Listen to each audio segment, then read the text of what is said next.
Salut. Bon, je vais vous montrer un gros problème majeur sur série 1. Là, c'est une 116 IE87 LCI de 2010. Donc, vous roulez. Bon, la voiture de mon kiné qui est tombée en rade pas très loin de chez moi. Vous roulez, vous arrêtez pour prendre du pain, vous voulez repartir. Vous insérez la clé, vous n'avez plus de jus du tout. Donc plus rien au tableau de bord, plus de contact, plus de plafonnier, plus rien du tout.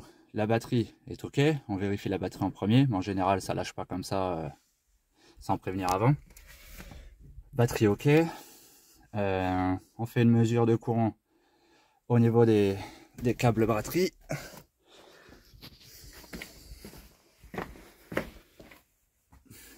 Donc ici, on fait des mesures ici, voir si ça circule bien. On contrôle les fiches ici, qu'il n'y ait pas du vert de gris, de la corrosion. On fait les contrôles basiques, on va dire. Si tout est ok, vous passez au fusible. Là-dedans, vous allez vous amuser. Hein. Si tous les fusibles sont ok, et ben vous n'avez plus qu'à tout démonter. Parce que le problème se trouve derrière la boîte à fusibles. Alors je vais essayer d'aller vous montrer ça. Alors il faut attendez. Il faudra avant que vous... Bon, le mieux c'est de débrancher votre batterie avant. Sinon ça va foutre un bordel pas possible et quand vous allez redémarrer, vous n'allez pas pouvoir rouler correctement. Elle va démarrer mais il n'y aura aucune réponse à l'accélérateur. Vous enlevez le JBE qui est ici. Attendez. Vous avez... Pour le JBE, vous avez deux vis Torx, hein, c'est du T10, je crois.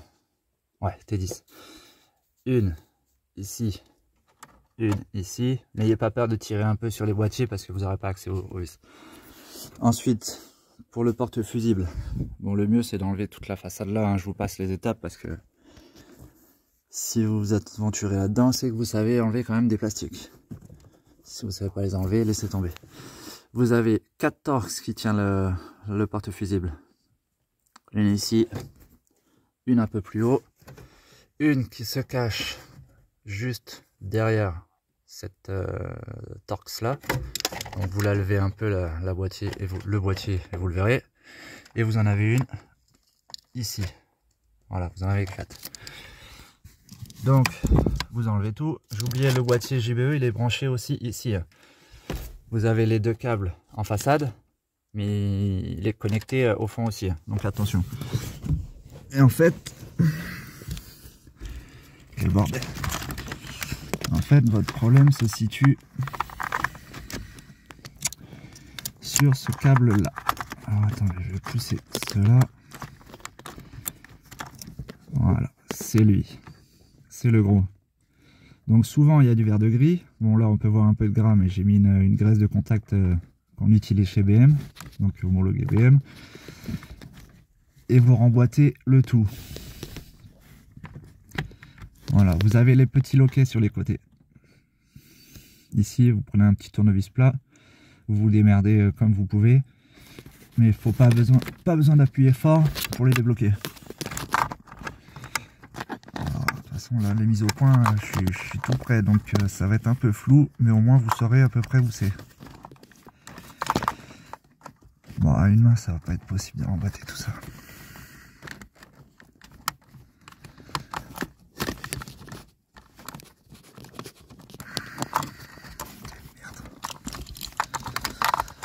Bon, bref, je vous passe les détails parce que sinon ça va me prendre la tête. Donc le problème se situe ici. C'est connu par BM. Hein.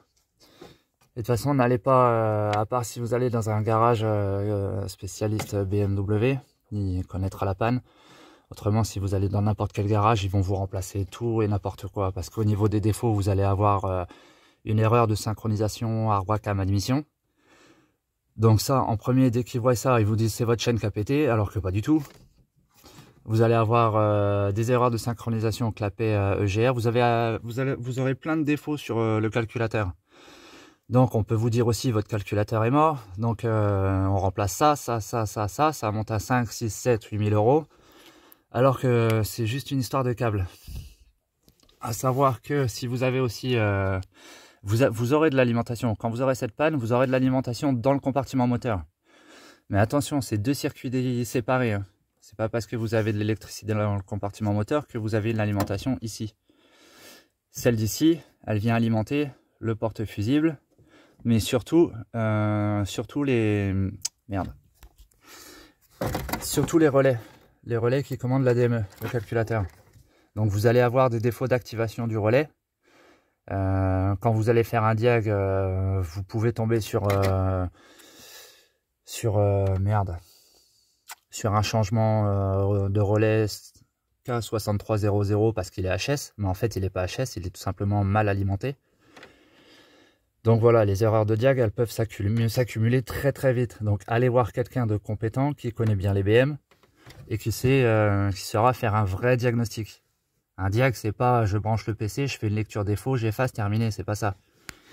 Hein, en ce moment, ça c'est la mode, ça sur internet. Je fais des diags, oui, non, c'est pas des diags, c'est juste une lecture et un effacement, c'est rien du tout ça. Ça, mon fils de 9 ans maintenant, il le fait. Donc voilà, on fait un vrai diag avec des mesures. Et puis voilà, de toute façon, tout est dit. Et vous verrez, hein, vous remettez tout ça en ordre et puis la voiture elle va redémarrer sans problème.